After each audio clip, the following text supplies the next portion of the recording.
Hello everyone and welcome to another video. Today I thought it would be really nice to speak about my favourite things over the last few months. I know that it's a difficult time at the moment and everything is very doomy and gloomy, so I just wanted to take this time to speak about things that have been making me feel really happy over the last little while.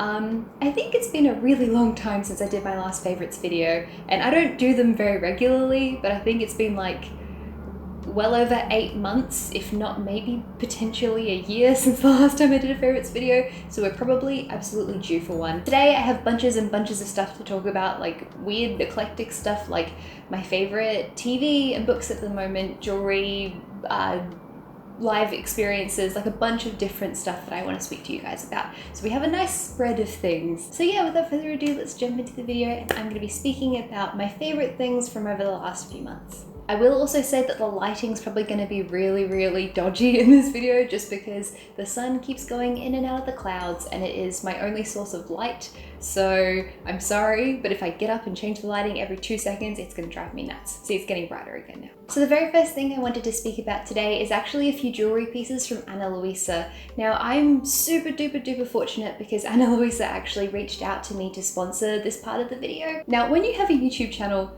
lots and lots of jewellery places reach out to you and lots of weird brands reach out to you. And I say no to 99% of them because they're not sustainable, it's costume jewelry, there's all this stuff that I just don't agree with or don't like and blah blah. But Ana Luisa is a brand that I really love because they're massive on sustainability.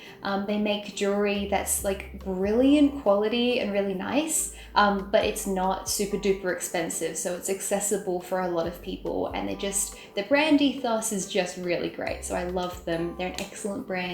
Yeah, the pieces that they sent me are 2 rings, and they actually sent me a couple of sets of earrings.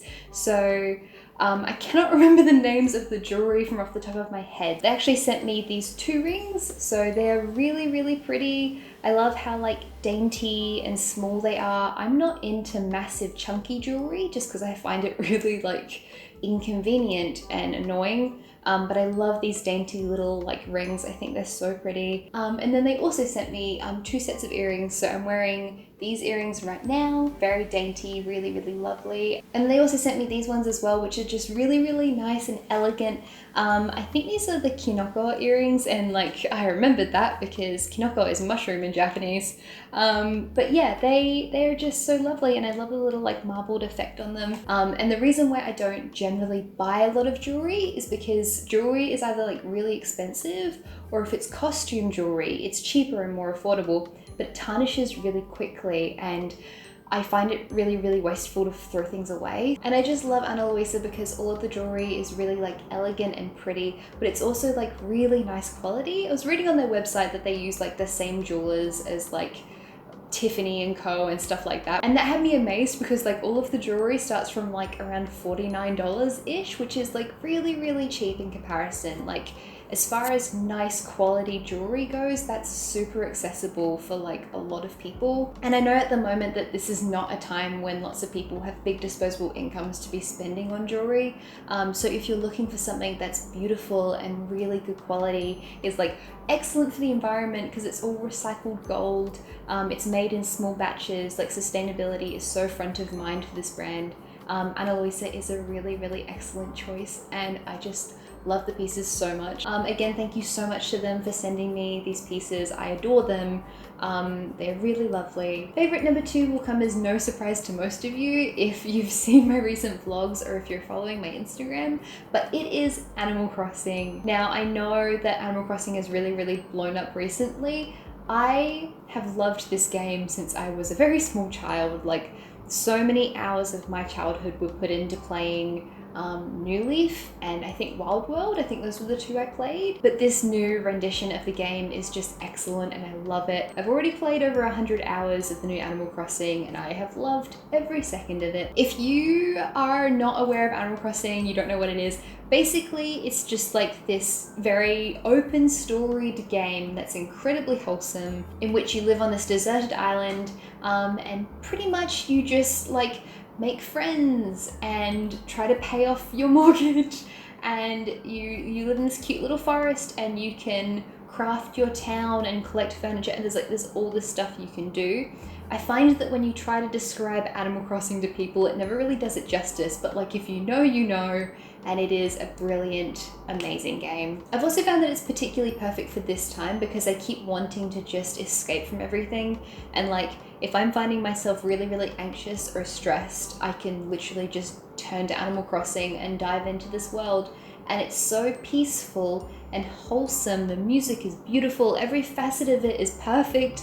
And it just makes me feel so at home and at peace, and it's just lovely. I love it very much. Number 3, more wholesome content. I went through a period recently of being absolutely obsessed with watching miniature modeling videos, and very specifically miniature modeling videos from this YouTube channel. It's a person who just makes these really beautiful tiny little models of things, and the detail this person goes to create like teeny tiny little bottles and like flowers and weird tiny amazing stuff is just absolutely astounding.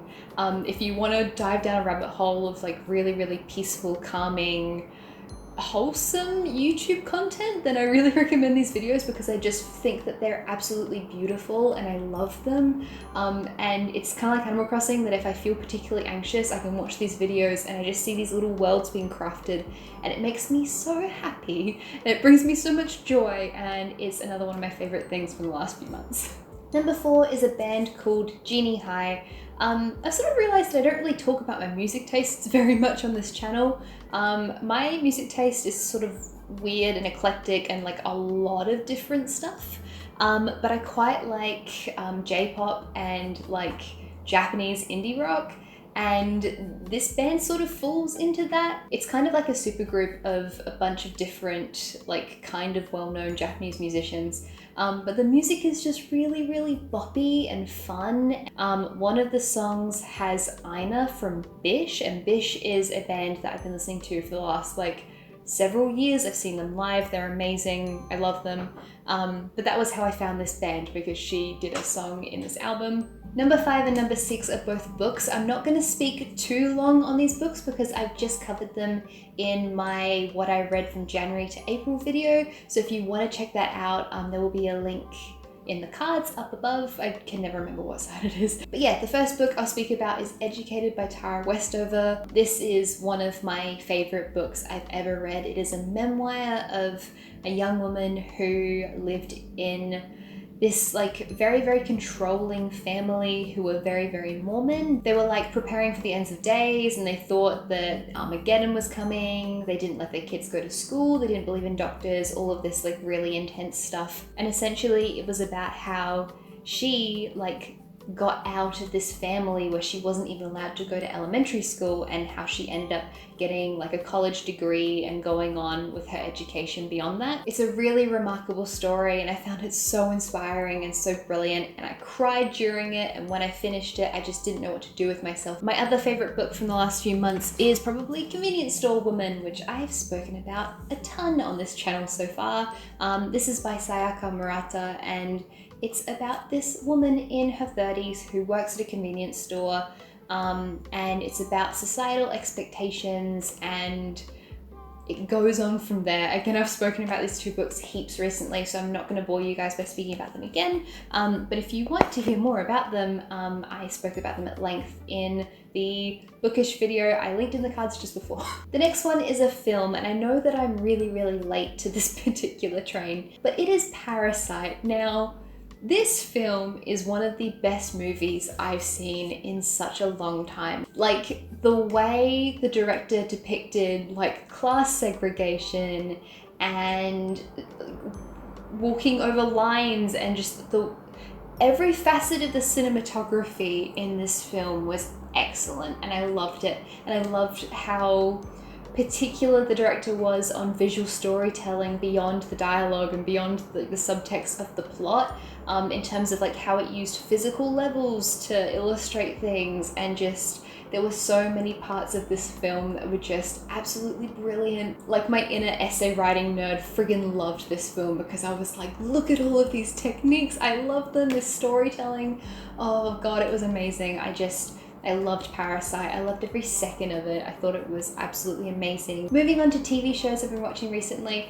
Recently we've been binge watching The Office. I had never really seen The Office before, but a couple months ago, or rather a few months ago, we started watching it from the very beginning, and I just sort of like fell in love with the characters and the storytelling. It's so wholesome and lovely and like really funny. And then the other TV show I watched really recently actually was Tiger King. I only intended to really watch the first episode because I already knew like the gist of what happened in the TV show. So I was like, I don't feel like I need to watch it. But it's like watching a car crash. You can't look away. Like every new character that's introduced is more insane than the previous one, and they're just, all these people don't seem real. And then the story that unfolds as like the tension between these big cat owners in America, and just the fact that there are so many people who own big cats in America like astounds me. And it's just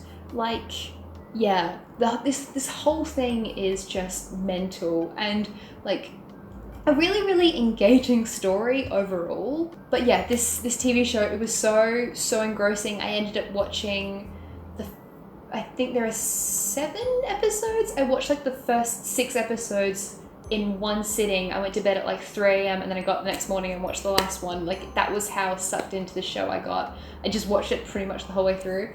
Yeah, Tiger King, really good, very engrossing story. The next favorite was something a little bit different, and you would have seen it if you saw my Ode to Empty Notebooks video, and it is this fountain pen.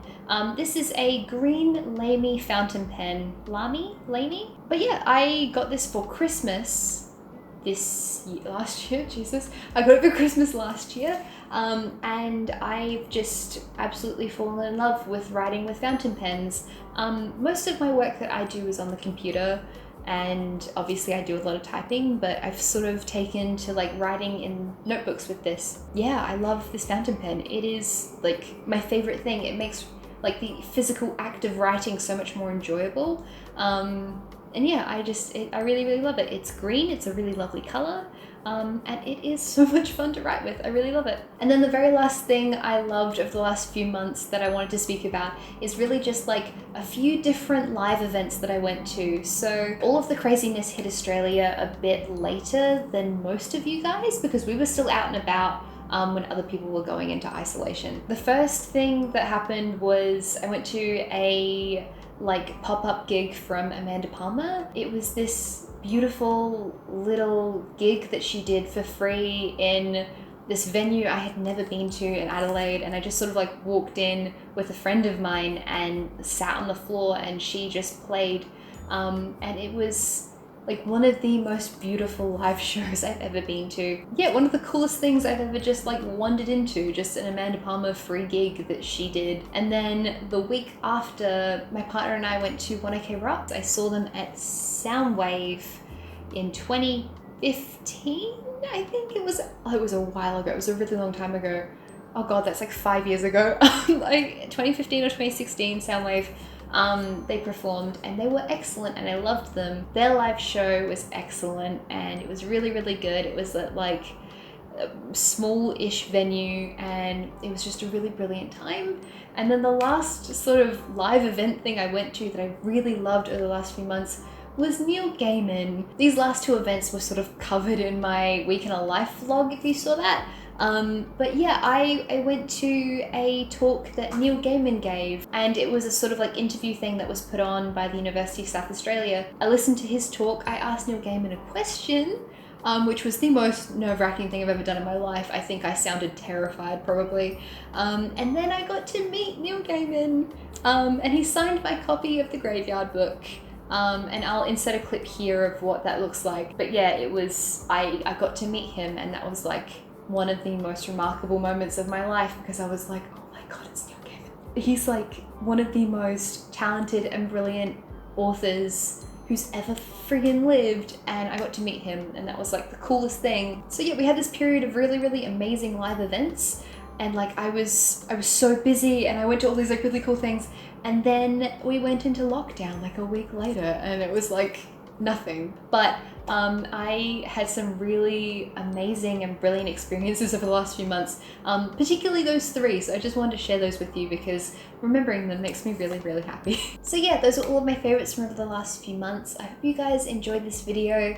I think this is sort of a good time to be a little bit reflective on the stuff that like makes us happy and brings us joy, which was like among the reason I wanted to do this video. But yeah, please share with me the stuff that's been making you happy at the moment, especially if it's like books or TV shows or YouTube channels, stuff that's accessible for everyone. I really love it when you guys share the stuff that you love too, because it gives me cool stuff to find, which is excellent. So yeah, I hope you guys enjoyed this video. Take care guys, I will see you in the next video. Bye bye.